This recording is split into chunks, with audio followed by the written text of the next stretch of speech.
Bei einer Vielzahl von With a large number of touchless fittings in a project, it is very time-consuming to set up each fitting individually. Imagine manually adjusting all the infrared faucets in the public toilets of an airport.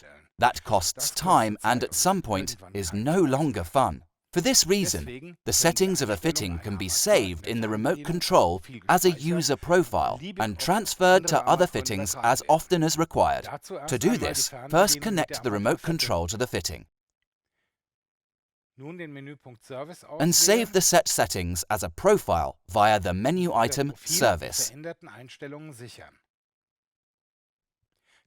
Then connect the remote control to the next fitting.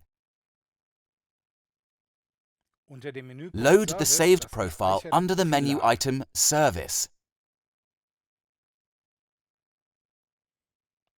Now switch to Configuration.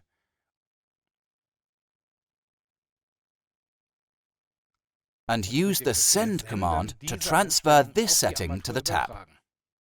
Transferring the profiles is a good way to save time, and subsequent adjustments can be quickly applied to all fittings.